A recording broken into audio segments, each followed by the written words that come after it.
It smells so low, I'm ready to go. Dumelang bana ba dikgoshi le dikgoshigadi ke ngwanyana la o rata ke modimo le mangelo ya kere.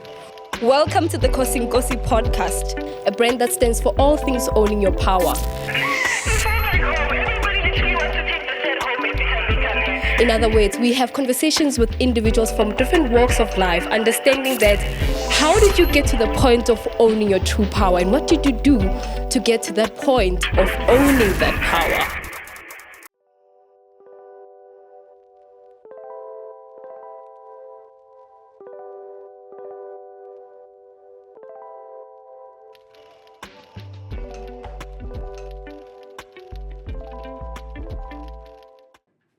Dumelang bana ba dikgoshi le dikgoshigadi ke ngwanyana la o rata ke modimo le mangelo ya kere.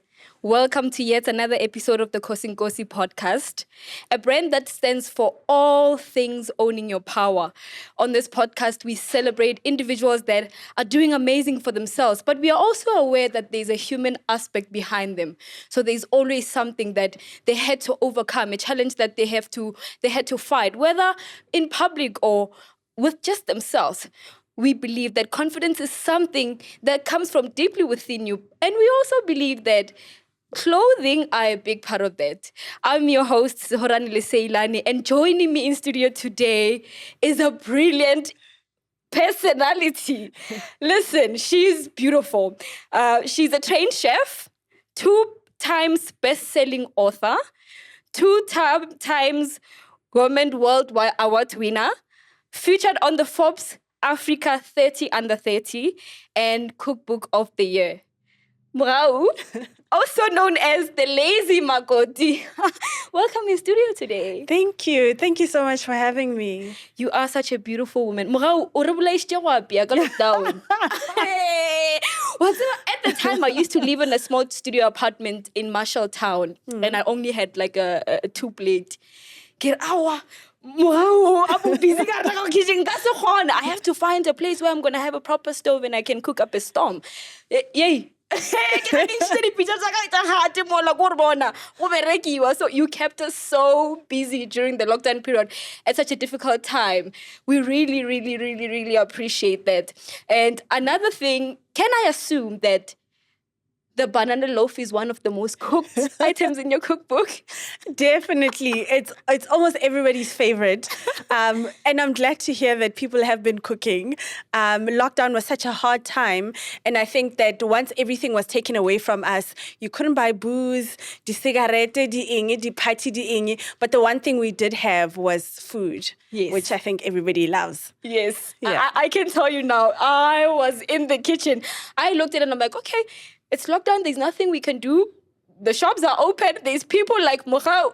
I'm hopping onto this chair. So I was literally always in the kitchen. And what I can tell you is growing up, I've always been watching a lot of women on the Food Network channel. And I've been following a lot of personalities, people like the Pioneer Woman, you know. And then I saw Siba Mtongana. And I was like, wow, we've got representation. Beautiful woman in Cape Town cooking up a stong, a black woman. And I was like, this is amazing. But once we moved onto the social media space with the lockdown, facilitating that whole thing, because I believe that was the prime years for every cook. If you were not on social media in lockdown and helping people cook in their home, what were you doing? Yeah. Do you also hold the same sentiments that was just a push in the right direction for you guys? Definitely. I think for content creators everywhere, lockdown was like that time where you had this audience that was ready and willing and really desperate to keep their minds off of what was happening. So I think lockdown, I hope everybody took advantage of that time because it was that time everyone was such an engaged audience. So it was a really great time to grow, especially on the internet. Yeah. No, you are doing amazing things for yourself. And I was happy to be represented by a Bedi woman from where I come from. And I was like, I can also do this. I'm not the best cook, but with cookbooks like yours and, you know, your help, your content on social media, I'm able to confidently walk into the kitchen and, you know, whip up something. And we are really, really, really grateful for that. And I want you to know that you have been inspiring a lot of women. You also have a beautiful apron that every woman wants to own. You don't want to walk into a kitchen and you don't have that. Morao, I just want to find out from you today, as much as you've achieved all these beautiful things, you're doing amazing for yourself. I also want to know, what are the challenges in your life that you had to overcome, and how did you do it? Sure. I think the challenges are very many. And I guess I've come to know that dikasefele. Yeah. So once you climb one mountain, there's another mountain that you have to climb. But off the top of my head, I think when I was starting the Lazy Makoti, the biggest challenge was, of course, capital, which many people have when they're trying to start a business, was, of course, that knowledge gap. You just don't know enough. You don't know where to go. You don't know how to look for help. For instance, when I started out, Nikia to people's homes and give them cooking classes. Oh, nice. And then with that came, I was undercharging. I was grossly undercharging. I didn't have like a proper working model. So I would charge you for a 2-hour class and end up being at your house for 6 hours because ravulela, and then it gets fun. But that's no way to run a business. And then fast forward to trying to launch a cookbook was a headache and a half. I remember going to every publisher in the country, trying to get this cookbook published and being told, no, this won't work because your book, it's about Black food. And apparently that demographic they don't buy books, certainly not cookbooks. And of course, the Batlakadi number, there is no demand. So what are you trying to supply? And I'm really grateful that I was resilient about that. And eventually the book got published and it became the #1 selling book in the country, which is God's grace. It is God's grace. And I think now we are here. We're here. Representation matters. And I think women like yourself really breaking into those kind of industries are opening up a lot of doors. Now, when another person wants to also publish a cookbook, they can't tell them the same story that they told the Lazy Makoti now, because then your numbers are there. I can easily say, what do you mean? There is the Lazy Makoti in this world that is in the same space. Please publish mine. Now there's evidence. Now there's evidence. And that's why it's really important as Black creators that you bring in that representation. I always tell my friends that if you're looking for something in the market and it's not there, that is where you're supposed to go. Because that's your sign. That's your sign. There's a market for people like yourself. And I'm so glad that you were resilient enough and you never really, you didn't give up from what you knew you wanted. Speaking of you finding out that there isn't that market, right? And you were still adamant. What was it like when you started seeing a lot of feedback from people? Because I can assume it must have been overwhelming. People literally love you. Like a lot of my friends have your cookbooks in their houses. You've just got a big imprint. What was that like for you when you got that feedback out Sure. It's a feeling that you can never get used to. It really never gets old, especially when you reflect on exactly what it took to eventually get here. It's a feeling that never gets old. What incredible validation to have everybody support me this far. You know, I have people that were there from literally day one when I was still just sharing recipes on Facebook to now having published these 2 books. I'm getting ready to publish my next one next year. So it really is incredible validation to see how the chefing landscape has changed. Not just, having other Black people, other Black women enter the space, but really have our food make the impact that it has. I mean, 5-10 years ago, lady creme brulee, lady pasta that only meant something. Yeah. But now you turn on a cooking show on TV and you see someone cooking our food, which is just incredible. I really, really, really love that. And speaking of your cookbook that you're going to release next, are you still in the same line of what can we expect from that? It's a 3rd edition, so it's obviously still delicious food. I like to center our food, so the Black palate, the Black South African palate. I love that now we can write books for us. So now we've seen already cookbooks. So now we can make books for us. Obviously bigger and better, more recipes.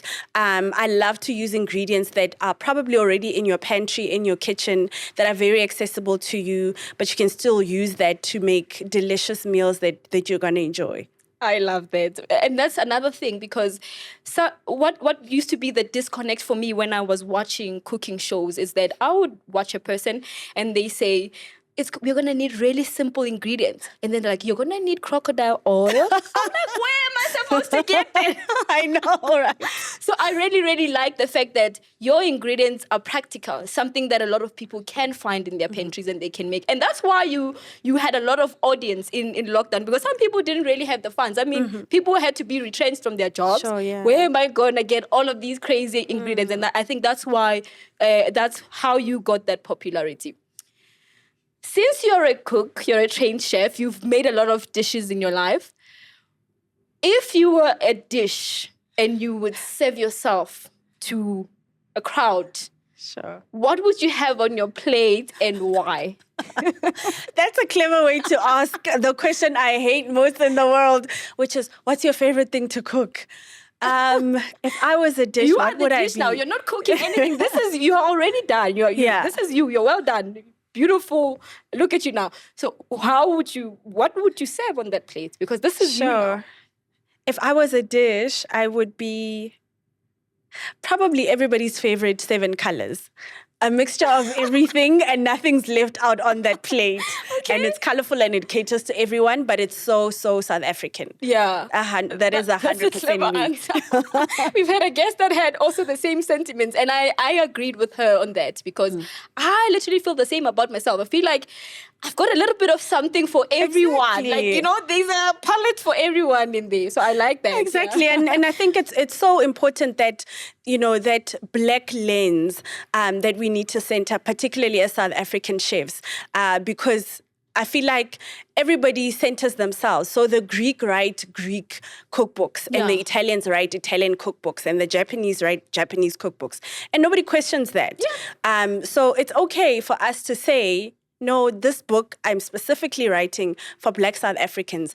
I love that everybody else can see it, love it, enjoy it, and take part in it. But primarily, I'm talking to this audience because nobody talks to it.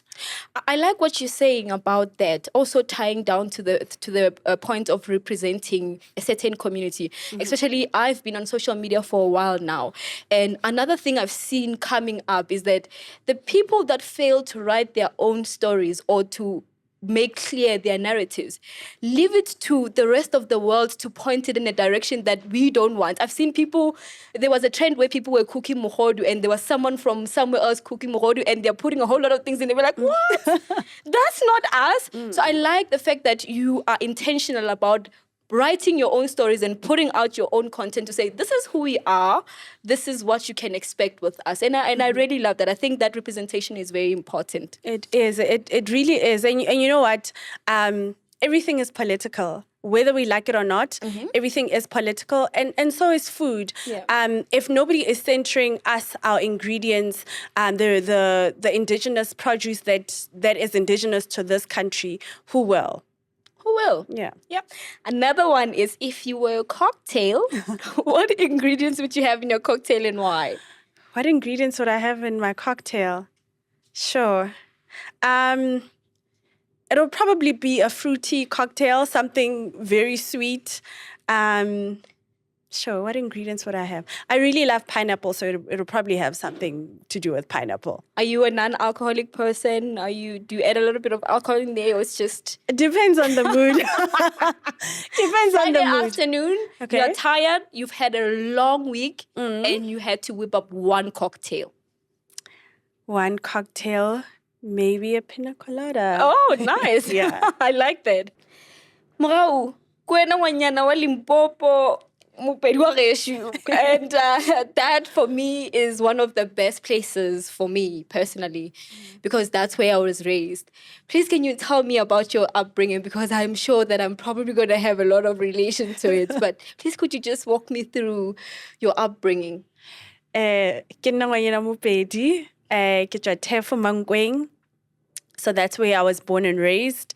Ke gotse with my little sister, ke rena re le two fela. And yeah, I had a very, very strict upbringing. Papa ke moruti, my mom's a teacher. Ba sa dula gae even to this day. And yeah, I grew up in the church, very strict upbringing. And then I left to come to Pretoria to study at the University of Pretoria. And then I worked in corporate for a few years as an auditor, very unhappy. And then I left that to go to culinary school. And that's how this chapter began. That's interesting to me because I looked all everywhere. I couldn't see your educational background. I mean, we are just impromptu. We have conversations and we want to find about you on the spot. And this for me is a discovery. You were an auditor. I was. So what did you study at school?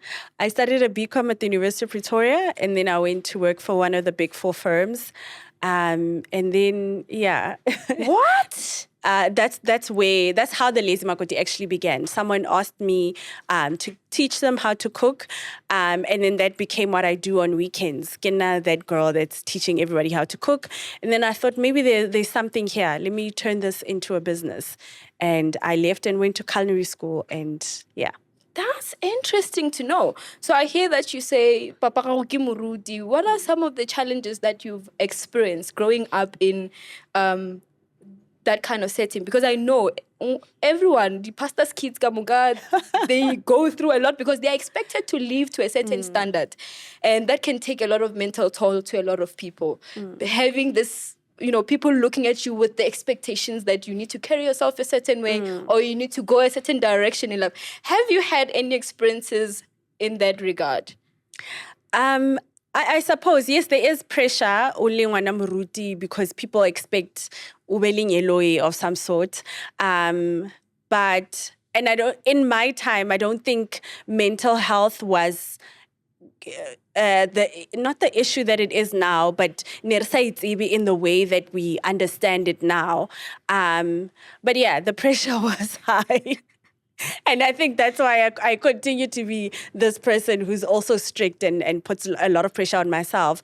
But I'm quite grateful that I grew up that way. I think that I was able to not be impacted by simply because I not a chance to experience them anyway. Yeah.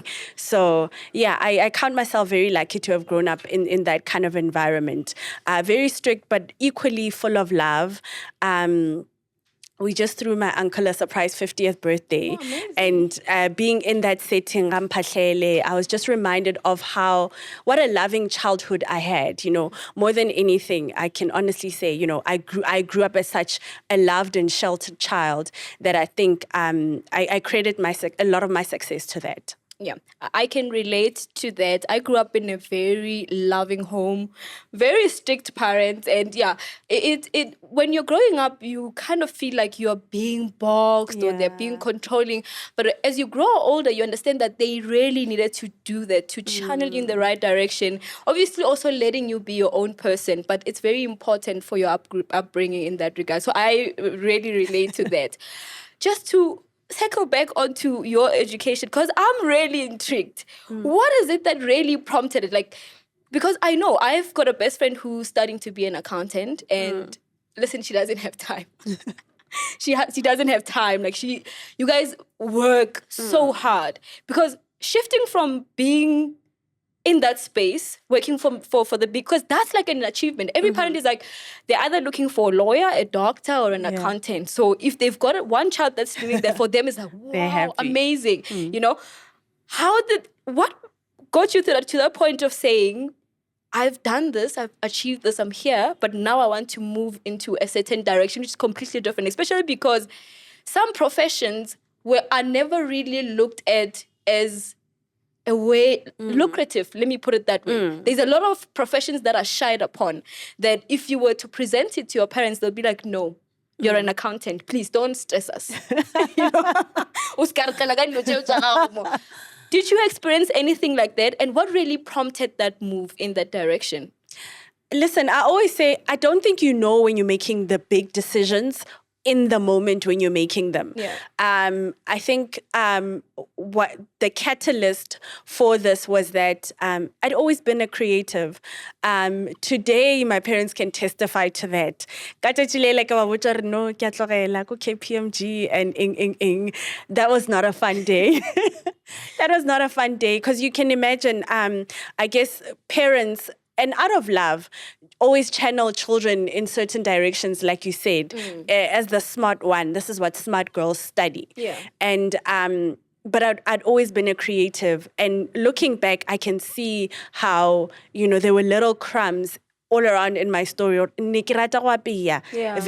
It's just, it wasn't something that you thought of as a career back then. Yeah. But no, it wasn't fun to have that conversation with them. I think my saving grace was that at the time I was young enough, so I didn't have any sort of big responsibility, a child, a bond that I was paying or anything like that. I did have to give up my car, but yeah, it was a tough decision to make. In the beginning, when you are trying to build something, the downgrading or, certain friends that don't necessarily understand because we also can't play the lifestyle with them anymore. Yeah. But I think you're lucky that there's just this thing that pushes you to do it. And if you want it that bad, you almost don't care. I always say entrepreneurship requires a little bit of crazy And delusion. You have to exist. You have to exist in a space where everyone can't see it, but you're still like, I'm going there and nobody can stop me. That's the only way. Yeah. I mean, that's the only thing that keeps you going, even when things don't necessarily make sense. Yeah. Either way, Yeah. and like you don't you quite keep know. going. Yeah, imagine trying to answer the question. So, what is it that you're gonna do? Like, what is it? And not even having those answers, because back then I didn't quite know what the Lazy Makoti would become. I just knew that I had a great passion for cooking, and I really wanted to center or shine a light on South African food. Yeah. I didn't quite know the hows, but I knew that was my purpose. That's what I wanted to do. So it's that leap of faith that differentiated you from anyone else that's still sitting with a dream, taking that little step, even though you don't have the entire picture. Because what people think successful people go through is that they think they wake up with the entire picture. No, sometimes all they see is the now, and they know they want to go in a certain direction. And as you go on, things just unravel. I mean, look at yourself now. Who would have thought? I mean, your mom knew that this was in you, and you having that conversation was difficult because she couldn't see where you were going to be now. But now that she reflects back, she was like, she's always been this person. True, hey? And I really relate with that because I think I'm in the same position where my parents, I've always been a smart girl going to school and all of these, but they also know the creative side of me, especially my mom. A lot of the people in my life don't know the side of me because I never really showed it to them. But my mom definitely knows it because she's walked in so many times on me in front of the mirror presenting. I don't know what I was doing, but I knew I was going to sit in front of cameras and speak. And I always tell people, I want to get paid to speak, please. And that's just what it is. And a lot of people don't understand it, especially if you've built a career, you're a professional, and they see you do your work. They're like, what are you trying to do? What are you trying to achieve? So I really relate with that. And I think it's really important that when people have a dream and then they want to do something, all you have to do is start. You absolutely have to. Don't wait for the fear to go away. It never does. But you just have to push through it and actually do it. What separates, people that get it done versus a dreamer who's just going to have this dream forever and ever, amen, it's just taking that first step. Taking that first step. So you hear that? Please take the first step. Please. If you were to start afresh, forget about everything the Lazy Makoti is right now. Forget about the qualification that you have. Forget about everything. If you were to start afresh and move to a completely different place, where would you go, and what would you like to do? Want to do when you get there? Like a country. Anyway, it could be anywhere. It could be a country. It could be a city. Whatever. Anyway. People are gonna think I'm lying, but there's honestly no place in the world I would ever rather live than South Africa. honestly, if you cut me, I will bleed the South African flag. What? That's how much I love South Africa. Yeah. I think, especially when you travel, you get to see other people, other places, and you just know, man, there is nowhere in the Nothing world. like home. I don't know how to explain it. I don't think that there's a place filled with opportunity like South Africa, filled with the kind of people that we have like South Africa. Listen, whoever atamayang, people always say, I remember I did this fellowship, it's called the Mandela Washington Fellowship. So we're in the States for a few months, and then we're with other people from other African countries. And then they all sort of have like diaspora, like nations in the States. So someone would say, no, Nekia takes this because that's where there are lots of Nigerians. So what am I ulo wanama Nigeria gabo or oya wherever to see like the nation of people, and they like, no, Lena South Africans, you guys don't travel. I wanna like a place that has like an accumulation of Like South if Africans. South Africa were to be bombed right now, there's no Yes. place where we can say this is a start. And there's there so many are of lots them, of people there. And I'm like, that's for a reason. South Africa is that amazing of a country that if you leave, you will come back. Yeah, definitely. You will come back. It's just the most incredible. Yes, we do have our problems, just like everybody does. We do have our problems, but let me tell you, the best thing that God ever did for us is to make us South African. Like, seriously, there's just so much opportunity here. And I'm excited to see what the next 10, 20, 50 years of South Africa will be. So no, there isn't a place, not one place in the world I'd rather live. I know that I could go somewhere, live there for a year, but I know I'll definitely come back. This is how amazing this country is. I hold the same sentiments. If anyone knows, as much I'm big on travel, so and I'm still going to travel. I'm still going to go to different countries. But if there's one thing I know for sure is that we are a blessed nation. Definitely, I think in my mind I see us as this nation that is chosen. Like the whole world, I agree. is going to want to watch for some odd reason. That's what I feel like, because there's this soul, man, in South Africa that you can never find anywhere. You can't replicate it. I mean, I think it's great to travel because sometimes, it takes breaking up with someone to realize just how amazing they are. Yeah. So it's really great to travel, to go see other places and then like get the rude awakening. But no, man, there actually isn't a place that's like South Africa. Yeah. Anyway. Because I was in France last year, I think. And I was like, what? What is the media feeding us? Because this place is nothing like what we see on the media. What's the fuss? No shade to France, but I'm just saying, this is really the place to be. So it's good that you share those sentiments. I really, really, really think the same. What other countries do maybe better than us is to sell themselves. Yes. South Africans are very honest people. So when things are going wrong, we tell people. Yeah, we tell people.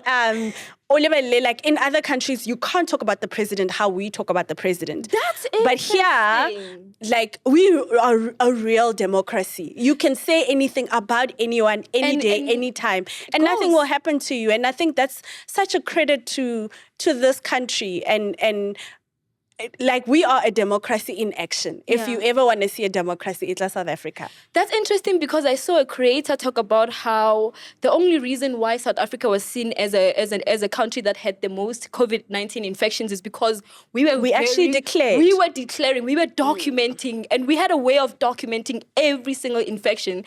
And so Africans were saying, South Africa was the most infected. Like, no. We were just documenting it well. It was the same everywhere. It's just that you guys didn't have the means. You didn't have, the ways of... So that's really interesting. Yeah, it's really interesting. We know you for all of the hard work that you've put in. And you just mentioned that you have a cookbook, the 3rd edition of your book that's coming next year. What else are you working on? What makes the Lazy Makoti wake up in the morning and say, I'm going at this? Except the fact that we know you're already doing such amazing things in the cook space. So food is my great passion, my greatest love. So everything that I'll do will probably always be centered around food. So funny enough, I'm also launching my own podcast soon.